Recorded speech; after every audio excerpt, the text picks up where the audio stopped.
नमस्कार, स्वागत है आपका हमारे खास कार्यक्रम में। मैं हूं वेंकटेश कोरी। महाकौशल क्षेत्र के सबसे बड़े शिक्षा के मंदिर रानी दुर्गावती विश्वविद्यालय से विवादों का साया छूटता नजर नहीं आ रहा है। कभी किसी घोटाले को लेकर यह विश्वविद्यालय बदनाम हो जाता है तो कभी अफसरों की कारगुजारियों के चलते छात्रों का भविष्य अंधकार में पड़ जाता है। विश्वविद्यालय के कुलसचिव इन दिनों ताजा विवादों में फंसे हुए हैं। डॉक्टर मगन सिंह अवस्थिया की डिग्री को लेकर लगातार सवाल उठते जा रहे हैं और जांच की मांग की जा रही है। इस मामले में क्या प्रतिक्रिया है, क्या कहना है छात्र संगठनों का, किस प्रकार से वे लोग मांग कर रहे हैं, इन तमाम मुद्दों पर आज हम बात करेंगे। हमारे साथ इस समय मौजूद हैं छात्र संघर्ष समिति के अध्यक्ष अजय मिश्रा। अजय जी, बहुत स्वागत है आपका हमारे कार्यक्रम में। नमस्कार अजय जी, जानना चाहेंगे जिस प्रकार से आप लोग आवाज उठा रहे हैं, कुलसचिव की डिग्री पर सवाल उठा रहे हैं, क्या मामला है ये, किस प्रकार से उन्होंने फर्जीवाड़ा किया है, क्योंकि गंभीर मामला है ये, एक जिम्मेदार अफसर पर इतना संगीन आरोप लगना। डॉक्टर मगन सिंह अवस्थिया जी के खिलाफ में विगत दिवस कुछ अधिवक्ताओं ने लिखित तौर पर शिकायत दिया है कि डॉक्टर मगन सिंह अवस्थिया चूंकि कुलपति पद के उम्मीदवार हैं और आवेदक हैं, रानी दुर्गावती विश्वविद्यालय में केदारनाथ यादव जी कुलपति की हटने के बाद इस समय पद रिक्त है, उसके लिए डॉक्टर मगन सिंह अवस्थिया जी आवेदन किए हुए हैं। तो शहर के कुछ बुद्धिजीवी अधिवक्ता गणों ने इस बात की मांग किया है कि चूंकि कुलपति पद एक महत्वपूर्ण पद होता है, उसके लिए पीएचडी डिग्री अनिवार्य अगर है और इन्होंने कुलसचिव महोदय ने आवेदन किया तो इनकी डिग्री की जांच होनी चाहिए कि इन्होंने डिग्री सही से किया है कि नहीं।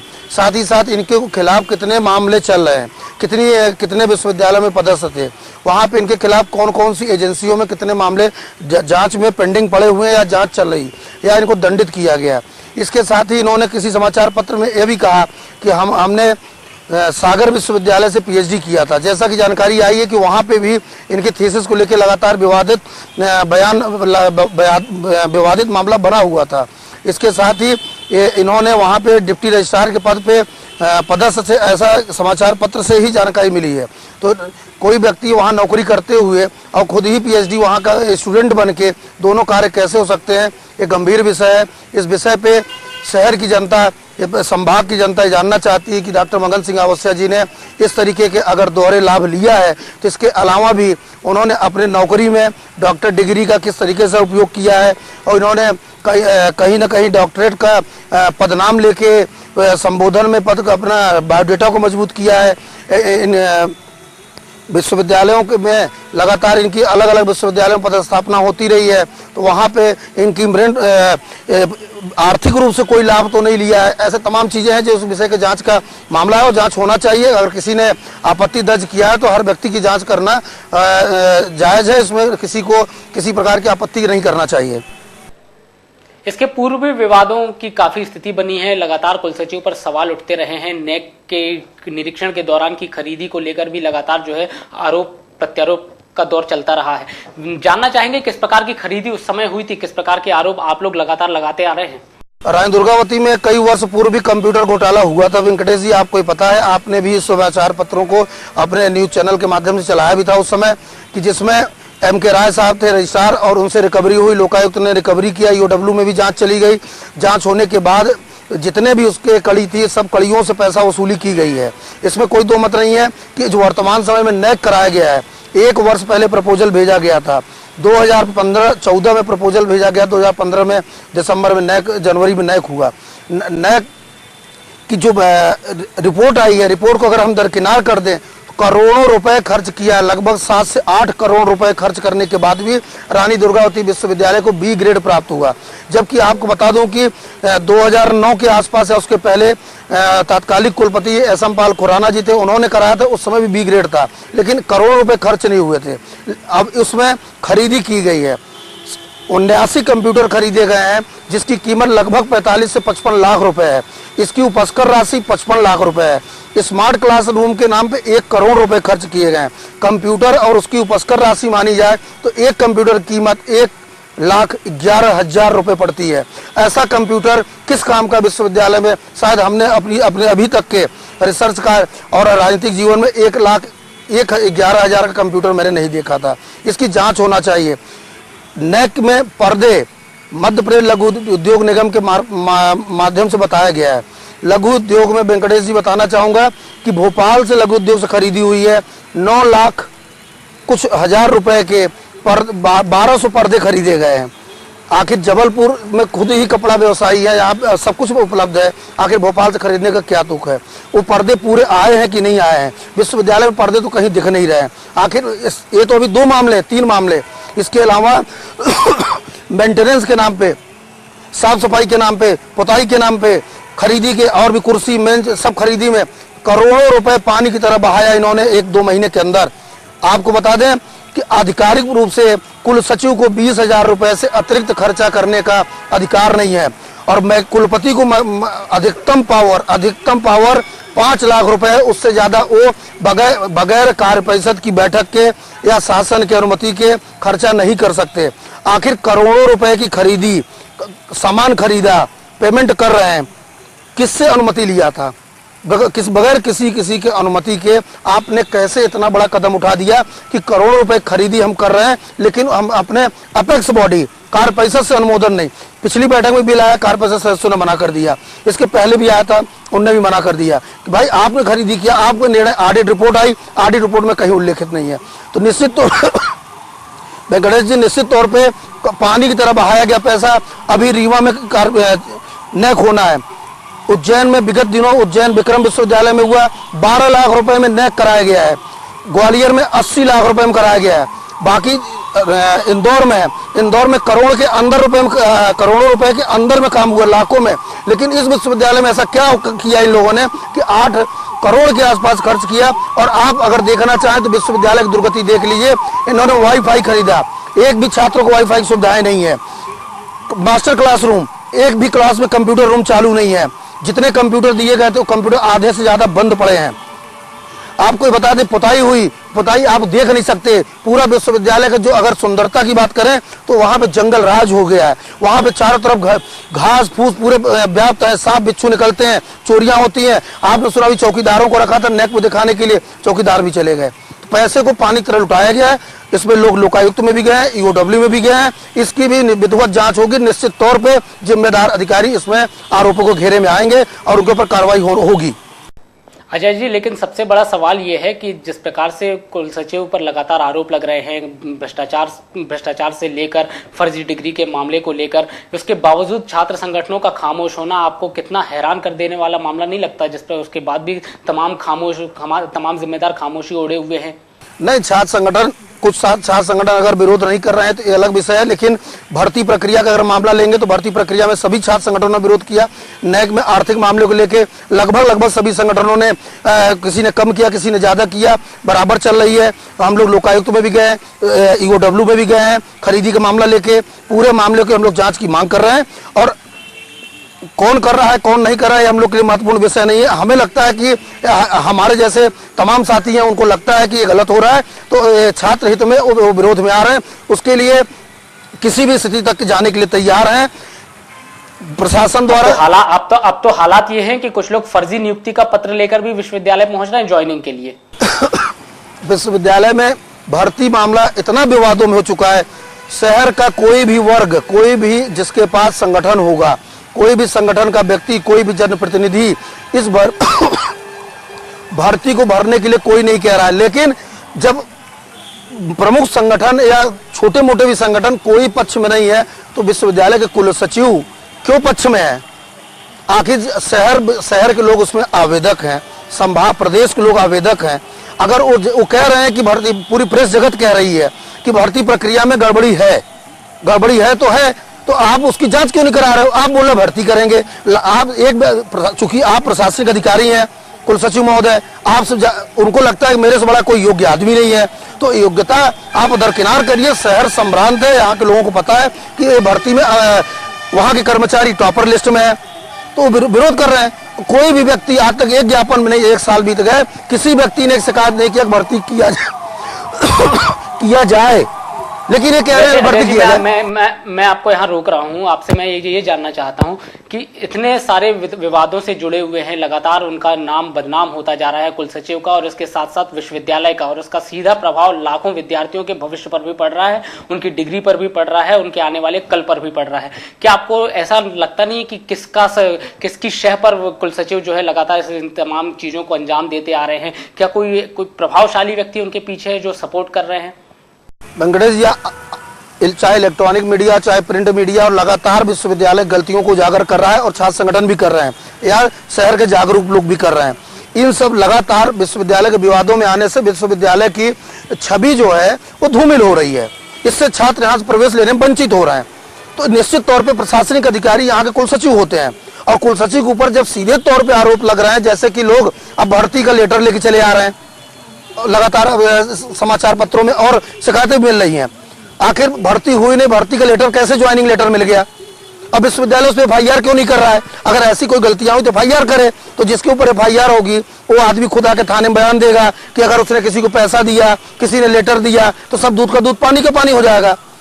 इसके लिए निश्चित तौर पर जब इतना बड़ा मामला शिक्षा जगत शहर शिक्षाविदों का कहा जाता रहा है, और यहाँ के जनप्रतिनिधि मौन है, और विश्वविद्यालय के कुल सचिव मनमानी कर रहे हैं, तो इसमें निश्चित तौर पे कहीं न कहीं किसी न किसी आला अधिकारी का, महत्वपूर्ण अधिकारी का बराबर दबाव है, और वो मौन समर्थन करके विश्वविद्यालय में भर्ती कराना चाहता है, या वो लूट खसोट कराने के लिए इस रावण रूपी व्यक्ति को छोड़ के रखा हुआ है कि जो यहाँ पे जो चाहे वो करे, कार्रवाई कुछ नहीं होगी। लोग राजभवन शिकायत कर रहे हैं, कोई कार्रवाई नहीं, प्रमुख सचिव कर रहे हैं, कोई शिकायत नहीं, उच्च शिक्षा मंत्री कर रहे हैं, कोई शिकायत नहीं। आखिर एक आदमी गलत बोल सकता है, पूरा समाज थोड़ी गलत कह रहा है। पूरे समाज को धता बता के आदमी काम कर रहा है, ये तो गलत है।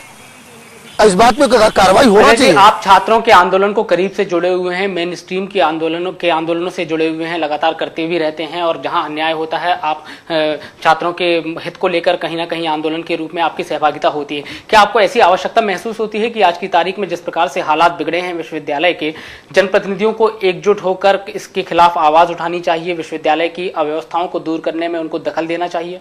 बगड़े जी, आपको एक ताजी चीज बताएं, ताजा मामला बताऊं मैं कि विश्वविद्यालय के जो आला अधिकारी हैं उनका ध्यान कंस्ट्रक्शन में है, खरीदी में है, बिल्डिंगें बनवाने में है, रिपेयरिंग में है, उनका काम खरीदी में है।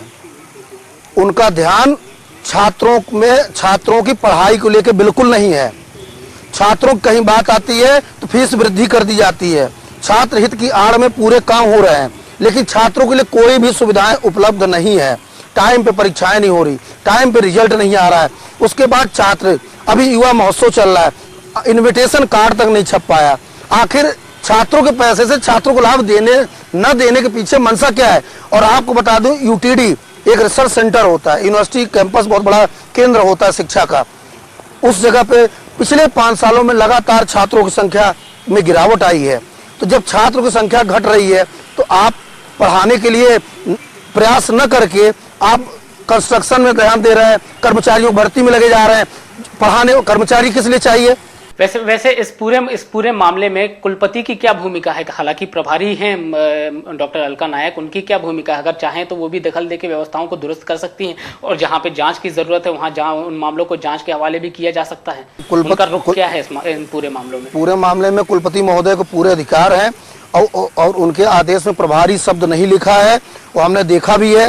वो फुल फ्लैश पावर में है। अगर उनके अंदर मानसिकता है विश्वविद्यालय का काम करने की, तो वो पूरे दायित्व के साथ कार्रवाई कर सकती हैं। लेकिन ये अलग चीज है कि उन्हें करना न चाहें। उसका कारण क्या रहता है कि जो प्रभारी होता है वो अक्सर एक आता है कि मेरा पता नहीं मैं फुल टाइम हो पाऊँ कि ना हो पाऊँ, जब तक वो काम चला लूँ, ये धारणा अक्सर रहती है। ये मान लिया जाए कि कुलपति अपनी जिम्मेदारी से जो है कहीं ना कहीं वो हिम्मत नहीं जुटा पा रही है। बिल्कुल सही है, हिम्मत नहीं जुटा पा रही, इसलिए कोई एक्शन नहीं हो रहा है। अन्यथा उनको शासन को लिख देना चाहिए कि इस तरीके से अगर न्यूसेंस क्रिएट हो रहा है, विश्वविद्यालय में शैक्षणिक वातावरण बिगड़ चुका है, आर्थिक स्थितियां बिगड़ गई हैं, तो निश्चित तौर पर वहां पे जब दोनों स्थितियां बिगड़ती तो धारा 52 लगती है, वाइस चांसलर को हटाया जाता है। लेकिन यहाँ पे वाइस चांसलर चूंकि हट चुके हैं, प्रभार में है, जो भी गड़बड़ियां हुई उनके कार्यकाल की हुई या अभी हो रही हैं, तो कुल सचिव उसमें दोषी है। बरतुल्ला विश्वविद्यालय में कुल सचिव को तत्काल सस्पेंड कर दिया गया, लेकिन रानी दुर्गावती विश्वविद्यालय में कुल सचिव के खिलाफ 1 कुंटल से ऊपर शिकायतें गई होंगी, लेकिन अभी तक कोई एक लेटर तक उस आदमी को नहीं आता। वो आदमी कहता मंत्री मेरे हैं, मैं कुछ भी नहीं हो पाएगा। आखिर मंत्री जी का हम लोग सम्मान कर रहे हैं, शिक्षा मंत्री हैं, हम लोग लड़ाई लड़ रहे हैं। आखिर जीत, न्यायपालिका हमारे दरवाजे खुले हैं, एजेंसियां खुली हुई हैं, हम लोग प्रयास कर रहे हैं, कहीं न कहीं न्याय तो मिलना है, न्याय मिलेगा। जनप्रतिनिधियों के पास गुहार लगा रहे हैं कि इसमें किसी का स्वार्थ नहीं है। शहर की छवि खराब हो रही है, धूमिल हो रही है। मैं आपको यहाँ रोकना चाहूंगा। हमारे साथ इस बीच जुड़ी हैं NSUI की पूर्व प्रदेश उपाध्यक्ष और वर्तमान में प्रदेश कांग्रेस कमेटी की सचिव पिंकी मुदगल। जी धन्यवाद। उनसे भी पूछेंगे सवाल हम। जिस प्रकार से विश्वविद्यालय के हालात बिगड़ते जा रहे हैं और लगातार छात्रों के भविष्य को लेकर कि एक खिलवाड़ जैसी स्थिति इन दिनों बनी हुई है। अजय जी, वैसे जिस प्रकार से आपने बहुत सारी खामियां गिनाई हैं विश्वविद्यालय की व्यवस्थाओं में, जो जिस प्रकार की गिरावट आई है, बदहाली का चारों तरफ मंजर नजर आ रहा है, क्या आपको लगता है कि इन तमाम बातों का कोई समाधान होगा? वेंकटेश जी, समाधान तो सरकार के हाथ में है, शिक्षा मंत्री जी के हाथ में है, उच्च शिक्षा प्रमुख सेक्रेटरी के हाथ में है कि अगर दागी व्यक्ति को शिक्षा के मंदिर में बैठाएंगे तो दाग निश्चित तौर पे वहां भी लगेगा, इसमें कोई दो मत नहीं है। माननीय मगन सिंह अवस्थिया जी के खिलाफ में लोकायुक्त जांच रीवा विश्वविद्यालय में पेंडिंग चल रही है, जिसके दस्तावेज भी हैं। उनकी जांच जब चल रही वहां पे, तो जब तक जांच चल रही है तब तक उनको दूसरे शैक्षणिक संस्थाओं में क्यों भेज रहे हैं? उनको लाइन में रख के उनकी जांच हो जाने दें, उसके बाद अगर वो सिद्ध हो जाते हैं सही है तो उनको अलग कर दिए, रनिंग पीरियड में उनको विश्वविद्यालय दे दे, अन्यथा उनको लूप लाइन में रखिए आप। अगर कोई व्यक्ति के खिलाफ जांच चले तो नियम तो यही होता है। यहाँ भी शिकायत हुई है, यहाँ भी जांच होना तय है, और तमाम शिकायतों में कोर्ट में भी कहा जा रहा है कि कुल सचिव उसके दोषी है, नेक में भी जांच में सिद्ध हो रहा है कि वो दोषी है। तो जो व्यक्ति दोषी है, जिसके खिलाफ लोकायुक्त जैसा गंभीर एजेंसी जांच कर रही है, उसको हम फिर से छोड़ दिया दूसरे चारागाह में। बात तो वही हो गई कि जानवर ने एक खेत चर लिया तो उसको ले आके दूसरे जंगल में छोड़ दें, इसको भी चर लो। निश्चित तौर पर यह काफी गंभीर और विडंबनापूर्ण स्थिति है कि जो विश्वविद्यालय नैतिकता की शिक्षा पूरे संभाग को देता है, वहीं के जिम्मेदार प्रशासनिक अधिकारी यानी कुल सचिव पर गंभीर तरह के आरोप लगे हैं और वे खुद कटघरे में खड़े हैं। पिंकी जी, आप लोगों ने आंदोलन किया था विश्वविद्यालय में जाकर और कटघरे में खड़ा किया था कुल सचिव को, और उनकी डिग्री पर आप लोगों ने सवाल उठाए थे। पूरा मामला जानना चाहेंगे, क्या है ये पूरा मसला?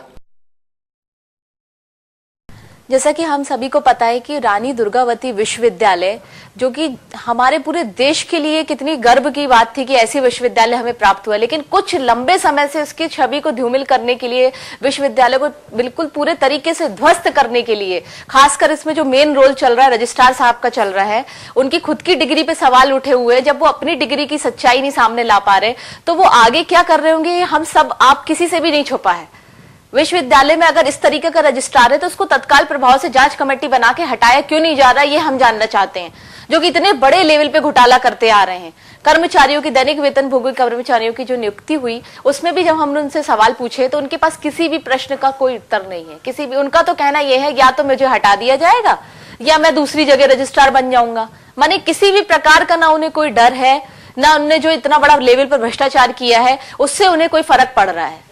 जैसे कि वो मूड बना के ही आए हैं कि हमें विश्वविद्यालयों को पूरा ध्वस्त कर देना है, इसकी छवि को पूरे तरीके से मध्य प्रदेश नहीं पूरे देश में खराब कर देना है। वैसे भी शिक्षा जगत में जो आए दिन घोटाले आ रहे हैं, उससे आम युवा, आम परिवार किस तरीके से परेशान है, किसी से भी नहीं छुपा है। इसके पीछे किसका हाथ है? अधिकारी का। जब रजिस्ट्रार जी ने इतना बड़ा घोटाला किया है तो मैं ये जानना चाहती हूं, तो वो पर्दे के पीछे से क्यों बातें कर रहे हैं? सामने क्यों नहीं आते वो जवाब देने के लिए? हम सब आपको जवाब क्यों नहीं दे रहे हैं? वो लिखित तौर पे वो जानकारी देना हमें हर चीज की, क्यों नहीं देना चाहते? वो रजिस्ट्रार आखिर क्या चाह रहा है, वो क्या चाह रहे हैं, ये हम उनसे जानना चाहते हैं। इसके पूर्व के हालात भी आपने देखे हैं, वर्तमान के हालात भी सबके सामने हैं। क्या लगता है कितना कुछ चेंज हुआ है पिछले कुछ सालों में? जिस प्रकार से विश्वविद्यालय की अपनी एक गरिमा हुआ करती थी, वो कहीं ना कहीं तार तार होती नजर आ रही है इस समय। विश्वविद्यालय की गरिमा नहीं, विश्वविद्यालय को जैसे मैंने कहा पूरे तरीके से साजिश रची जा रही है इसकी छवि को ध्वस्त करने के लिए। इसमें तो मैं आरोप भाजपा मध्य प्रदेश शासन शिवराज सिंह चौहान पे भी लगाऊंगी कि जब वो राज्य सरकार के ऐसे पदाधिकारी को, रजिस्ट्रार को यहाँ पर बैठाए हुए हैं तो उनकी खुद की भी क्या मंशा है। एक तरफ वो बोलते हैं कि बेटी है, हमारे बच्चे हैं, हमें युवाओं को आगे लाना है, उन्हें रोजगार की बातें करते हैं, तो कैसे रोजगार मिलेगा जब इस तरीके का भ्रष्टाचार चलता रहेगा? आम जो व्यक्ति इस पद के लिए नियम अनुसार दावेदार होना चाहिए, उसका कहीं से कहीं तक नाम नहीं है। आप ये बताइए, उसका नाम गायब करके दैनिक वेतनभोगी कर्मचारियों में जिनसे उन्हें पैसों की प्राप्ति हुई है, रुपयों की प्राप्ति हुई है, उनका उन्होंने भ्रष्टाचार करते हुए सीधे उन्होंने पद पे बिठा दिया। ये किस नियम के तहत किया है उनने, हम ये जानना चाहते हैं। लाखों के पर्दे, आप बिल देखिए जो उन्होंने बिल शो किया है कि लाखों के पर्दे विश्वविद्यालय में टंगे हैं। मुझे ये समझ में नहीं आता कि पर्दे टंगे कहां हैं लाखों के जो भ्रष्टाचार हुआ है। करोड़ों का भ्रष्टाचार करके रजिस्ट्रार साहब वहां बने हुए हैं और उन्हें किसी ना किसी का बड़े का सपोर्ट है, तभी तो वो कह रहे हैं कि मध्य प्रदेश शासन द्वारा उन्हें दूसरी जगह पद बैठा दिया जाएगा। उन्हें किसी प्रकार का कोई डर नहीं है। इससे विश्वविद्यालय की छवि नहीं, आम उस परिवार की भी छवि खराब हो रही है जिसका बच्चा उस विश्वविद्यालय से जुड़ा हुआ है, वहां से वो अपना कोर्स कर रहा है, या वो आम कर्मचारी जिसकी लड़ाई मध्य प्रदेश कांग्रेस कमेटी लड़ रही है कि वो कर्मचारी कहां जाए, जिसका परिवार आज सड़क पे आके खड़ा है क्योंकि उसकी दावेदारी बनती थी दैनिक वेतनभोगी के माध्यम से उस पद पे बैठने की। आज वो परिवार कहां जाए? इसके पूर्व आप लोगों ने आंदोलन भी किया था, विश्वविद्यालय जाकर कुलपति से भी मुलाकात हुई थी। क्या मांगे आप लोगों ने अपनी तरफ से रखी थी और किस प्रकार का आश्वासन मिला वहां से आप लोगों को? हमने माननीय बीसी मैडम से, नायक जी से, हमने उनके सामने पूरा एक अपना पैनल बना के हमने कहा था कि आप एक जांच कमेटी बिठाएं और जांच कमेटी में खासकर ऐसे लोगों को मेंबर रखें जो खुद भ्रष्टाचार में लिप्त ना हो। जो स्वयं अगर भ्रष्टाचारी होंगे तो वो क्या जांच करेंगे। तो हमने प्रथम मांग यही रखी थी वीसी मैडम से कि मैडम आपसे निवेदन ये है कि आप एक जांच कमेटी कुछ सदस्यों की बनाएं जिनकी छवि अच्छी है, जिन्होंने विश्वविद्यालय का नाम उठाने में, उसकी गरिमा बनाए रखने में, उसके कार्य को आगे बढ़ाने में सहयोग किया है और जिनकी छवि स्वच्छ है, उनको आप इस कमेटी में रखें। और रजिस्ट्रार के ऊपर जो इतने आरोप लगे हैं करोड़ों के घोटाले का, जैसे अभी नेक टीम भी आई थी, आप सबको भी पता है कि नेक टीम जो ग्रेड देके गई, वो ग्रेड क्यों मिला, इतना खराब ग्रेड विश्वविद्यालय को क्यों मिला, जबकि नेक टीम के आने के पहले करोड़ों रुपए का फंड के द्वारा इतना सब तामझाम किया गया विश्वविद्यालय में, ऐसा उन्होंने पेपर में शो किया है। लेकिन जब विश्वविद्यालय के अंदर जाते हैं तो हमें इसी प्रकार की कोई भी व्यवस्था नहीं मिली। तब तो नेक टीम ऐसा ग्रेड हमें देके गई। तो हमने इस बात के लिए भी वीसी मैडम को कहा कि आप इन सारे बिंदुओं पे रजिस्ट्रार की आप जांच कराएं कि वो इसमें इतने बड़े लेवल पे लिप्त होने के बाद भी आज भी अपने पद पर कैसे बना हुआ है। क्योंकि विश्वविद्यालय का नाम, हमारे विश्वविद्यालय आरडीवीवी रानी दुर्गावती विश्वविद्यालय का नाम देश में होना चाहिए था, लेकिन आज स्थिति इतनी खराब है कि बहुत जल्दी मुझे ऐसा डर है अंदर से कि ये व्यापम का रूप ना ले ले, कि आम कार्यकर्ता को जमीन पे दौड़ना पड़े। मुझे ऐसा प्रतीत हो रहा है अंदर से कि ये व्यापम का रूप ले लेगा अगर ऐसा ही भ्रष्टाचार चलता रहा। क्या आपको, क्योंकि रजिस्ट्रार के जब ये स्टेटमेंट आ रहा है कि हमें तो कोई डर नहीं है, हमें या तो यहां से हटा दिया जाएगा तो हम दूसरी जगह रजिस्ट्रार बन जाएंगे, माने हम दूसरा विश्वविद्यालय जाके दूषित करेंगे, उसकी छवि को खराब करेंगे। रजिस्ट्रार साहब, ये आपके घर का विश्वविद्यालय नहीं है। वैसे सरकार का प्रतिनिधि होता है किसी भी विश्वविद्यालय का रजिस्ट्रार और काफी जिम्मेदार पद भी माना जाता है। आपको क्या लगता है कि जिस प्रकार से उनके ऊपर आरोप लगे हैं, विश्वविद्यालय की छवि तो खराब हो ही रही है, जो छात्र पढ़ते हैं हजारों लाखों की तादाद में उनकी संख्या होगी, उनकी भी कहीं ना कहीं नैतिकता की बात आती है। क्या आपको ऐसा लगता नहीं है कि जिस प्रकार से गंभीर आरोप लग रहे हैं उनको सामने आकर नैतिकता का कोई मिसाल पेश करना चाहिए था, या फिर किसी कमेटी को खुद ही फॉर्म करके जो है खुद ही अलग अलग हो जाना चाहिए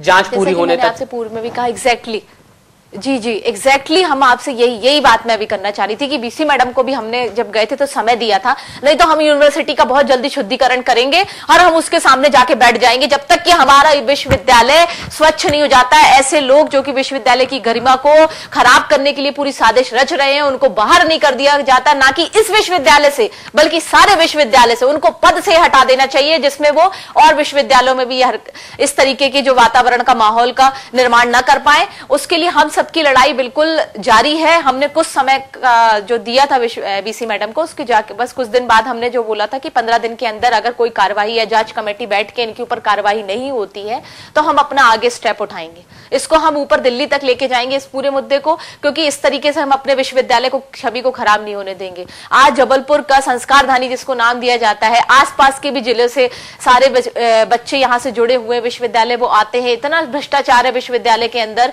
घोर, जो कि बहुत जल्द व्यापम का रूप ले लेगा, ऐसा मुझे पूर्ण विश्वास है। इसके लिए सबसे तत्काल प्रभाव से निलंबित करना चाहिए रजिस्ट्रार को, क्योंकि सबसे बड़ी भूमिका इस भ्रष्टाचार में रजिस्ट्रार की है। और जब रजिस्ट्रार निलंबित होगा तो उसके साथ जो बाकी लोग हैं, जो और इन्वॉल्वमेंट चल रहा है और अधिकारियों का, तो वो भी ऐसा कार्य करने से पहले 100 बार सोचेंगे। उनमें भी इस बात की कि हमारा विश्वविद्यालय को, हम छवि को खराब ना करें। अगर एक पे कार्रवाई होगी, कार्रवाई की गाज गिरेगी, तभी दूसरा सही रास्ते पे आएगा। अगर इस तरीके से जब वो साफ स्टेटमेंट दे रहे हैं तो मध्य प्रदेश शासन क्या कर रहा है? मध्य प्रदेश शासन, शिवराज सिंह चौहान की सरकार जब युवाओं की बात करती है तो हम ये जानना चाहते हैं कि आज युवा कहां जाए? जब ऐसा धूमिल विश्वविद्यालय में जिसकी डिग्री पे ही भरोसा नहीं किया जाएगा, उसे कहां पर प्लेसमेंट मिलेगा?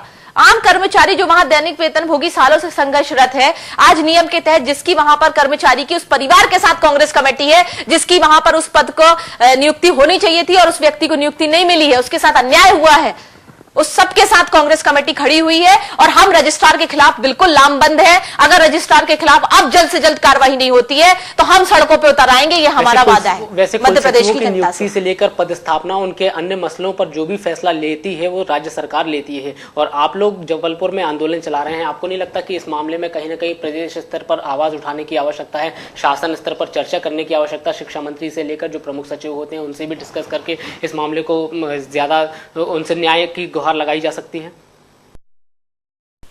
जी जी, हमने जो अपना ज्ञापन अभी सौंपा था पूर्व में वीसी मैडम को, उसकी हमने कॉपी राज्यपाल जी को भी भेजी है, जो मैं आपको जानकारी देना चाहती हूँ। लोकायुक्त में भी हमने इसकी जांच के लिए कॉपी सेंड की है। सभी जगह हमारा कार्य चल रहा है। जो लिखित कार्यवाही है उसमें तो हम लगे ही हुए हैं और हम बहुत जल्दी शिक्षा मंत्री से भी मुलाकात करने वाले हैं इस मुद्दे को लेकर कि जल्द से जल्द आप इस रजिस्ट्रार के खिलाफ कार्रवाई करिए, क्योंकि सरकार के सपोर्ट के बिना रजिस्ट्रार वहां बैठ नहीं सकता। मध्य प्रदेश शासन क्या कर रहा है जब रजिस्ट्रार के ऊपर इतने आरोप हैं? तो अभी बैठक में जैसा कि हमने पेपर के माध्यम से भी हमें भी पता चला कि वो दूसरी जगह विश्वविद्यालय में दूषित करने के लिए तैयारी में लगे हुए हैं। तो जब इस तरीके के लोगों को इतना सपोर्ट सिस्टम काम करेगा मध्य प्रदेश शासन का, तो वो तो इस तरीके के कारनामे करते रहेंगे। और आम जनता, हम जैसे, आप जैसे लोग, आम युवा और आम कर्मचारी, वो दैनिक वेतनभोगी कर्मचारी जिसका परिवार कैसे चलता है, उसके परिवार में जाके आप पूछिए, वो ऐसे ही सड़कों पर धूल चाटता रहेगा और ये रजिस्ट्रार हमें चटाता रहेगा, जब तक कि हम लामबंद होके ऐसे रजिस्ट्रार, ऐसे शासन के खिलाफ कार्रवाई के लिए एकजुट होकर आम जनता को भी उतरना पड़ेगा। इस ऐसे लोगों पे कार्रवाई हैरानी नहीं होती कि एक बड़े अधिकारी, कुल सचिव स्तर के अधिकारी पर गंभीर तरह के आरोप लगे हैं और पूरा सिस्टम खामोश है? ना छात्रों की तरफ से कोई आवाज उठाई जाती है, ना प्रशासन कोई पहल करता है, विश्वविद्यालय प्रशासन की मैं बात कर रहा हूँ, ना तो उच्च शिक्षा विभाग किसी प्रकार का कोई कदम उठाने तैयार है। आपको हैरानी नहीं होती इतने बड़े मसले पर इतनी चुप्पी? बिल्कुल हैरानी की तो यही बात है, यही तो मेरा सवाल है कि जब रजिस्ट्रार इतना बड़ा कारनामा करके बैठा है, भ्रष्टाचार में लिप्त हैं रजिस्ट्रार साहब, तो उनके लिए कोई कुछ क्यों नहीं बोल रहा है? कहीं ना कहीं किसी और की भी इसमें साजिश है, उनके साथ इन्वॉल्वमेंट है, किसी ना किसी को किसी प्रकार का लाभ प्राप्त हो रहा है या लाभ प्राप्त हो चुका है, तभी तो वो शांत बैठे हैं। अगर लाभ प्राप्त नहीं हुआ है या लाभ प्राप्त नहीं हो रहा है तो वो शांत क्यों है? जब हमने वीसी मैडम से ये सारे मुद्दे रखे तो वीसी मैडम ने तो हमें पूरे तरीके से आश्वस्त किया कि हम जल्दी इसमें कमेटी बना के इनके ऊपर कार्यवाही करेंगे। तो उसका समय सीमा समाप्त होने पे है, बहुत जल्दी जाके इसका भी जवाब मांगेंगे। हम तो अपने तरीके से हर संभव प्रयास करेंगे, उनके खिलाफ जहां जहां जांच हो सकती है उसके लिए भी हम जाकर बात करेंगे। और अगर उन्हें नहीं हटाया जाता तो हम बहुत जल्दी सड़कों पर, अगर हमें उतरना पड़ा, हम उस आम कर्मचारी के परिवार के लिए, उस आम छात्र के लिए जिसका भविष्य इस विश्वविद्यालय से जुड़ा है, हम उसके लिए, हम तो अपना प्रयास नहीं छोड़ेंगे अपनी अंतिम सांस तक। और रजिस्ट्रार के पीछे बहुत बड़ा षड्यंत्र है कि वो पूरे तरीके से यहाँ पर सेट होकर बैठा है। कहीं ना कहीं मध्य प्रदेश शासन का भी इसमें पूरा सपोर्ट है, कुछ कर्मचारी भी जो उसके साथ लिप्त होंगे वहां पर। अकेले तो कारनामा नहीं हो सकता, मेन बॉस तो रजिस्ट्रार है, उसके साथ और जो अधिकारी इन्वॉल्व है, जो पर्दे के पीछे हैं अभी तक, जो छुपे हुए हैं, वो सामने कैसे आएंगे? वो ऐसे ही आएंगे। जब एक पर कार्रवाई होगी सख्ती से तो अपने आप दूसरा व्यक्ति भी पर्दे के पीछे से बाहर आएगा। मैंने आपको जैसा कहा कि ये व्यापम का रूप लेने में ज्यादा समय नहीं लगेगा इसको, अगर इस पे जल्द से जल्द मध्य प्रदेश शासन ने कार्रवाई नहीं की तो उसके लिए हम मध्य प्रदेश स्तर पे इस मुद्दे को उठाने वाले हैं। आंदोलन का भी जिक्र किया, अगर देखा जाए तो किस प्रकार का स्वरूप हो सकता है आने वाले दिनों में? किस प्रकार के स्वरूप के तहत, किस प्रकार की स्ट्रेटेजी के तहत आंदोलन करने जा रहे हैं आप लोग? हमारी पूरी रूपरेखा तैयार है। अगर जांच कमेटी, अभी तक हमें जैसा पता चला है तो बनी नहीं है, तो जांच कमेटी अगर बन गई होती तो वो अपनी रिपोर्ट जरूर सौंपती, तो वो भी रिपोर्ट हम आगे बढ़ाते। लेकिन अब जब कोई एक्शन नहीं हो रहा है और रजिस्ट्रार इस तरीके की जब स्टेटमेंट दे रहे हैं, उनको किसी प्रकार का कोई भय नहीं है, वो उन्होंने कसम खा ली है कि मुझे रानी दुर्गावती विश्वविद्यालय को समाप्त करना है, तो ऐसे व्यक्ति के खिलाफ हम लामबंद होकर वहां धरने पे बैठेंगे। हमें अगर अनशन पे बैठना पड़ा तो हम अनशन पे भी बैठेंगे। सड़कों पे हमें रैली निकालनी पड़ी, जन जागरण रैली, जिसमें हम उनको, जनता को जगाएंगे, युवाओं को घर घर जाके हम पंपलेट्स वगैरह छपवा के हम वो बांटेंगे। हम हर तरीके से हमने अपना सोच लिया है कि स्टेप बाय स्टेप, मैंने जैसा आपको बताया, ये सारे काम हम करते जाएंगे। और ऊपर भी जो हमारे मेल वगैरह हैं हम कर चुके हैं इनके खिलाफ। आगे भी हम मध्य प्रदेश कांग्रेस कमेटी से हम अपने प्रदेश अध्यक्ष को भी इस बात से बताएंगे, उनको अवगत कराएंगे कि आप भी इसमें अपना इन्वॉल्वमेंट दीजिए, जिसमें ये मध्य प्रदेश शासन का जो ये भ्रष्टाचार बड़े लेवल पे विश्वविद्यालय में चल रहा है, ये वैसे दूसरा कितनी व्यापक उम्मीद बनने है में कि देर दोषियों नहीं को सजा मिलेगी इस मामले में, क्योंकि ऐसा होता नहीं है अक्सर। हम आपका कहना बिल्कुल सही है, अगर सजा नहीं मिलेगी तो हम सजा दिलाने के लिए सड़कों पे उतरे रहेंगे। विश्वविद्यालय की साख पर जिस तरह से बट्टा लग रहा है और कटघरे में खुद कुल सचिव डॉक्टर मगन सिंह अवास्या है, इसी खास मसले पर आज हमने चर्चा की। तमाम मेहमानों का हम यहाँ धन्यवाद करेंगे। छात्र संघर्ष समिति के अजय मिश्रा और कांग्रेस की प्रदेश सचिव पिंकी मुदगल का। खबरों का सिलसिला चलता रहेगा, आप देखते रहिए हैथवे न्यूज।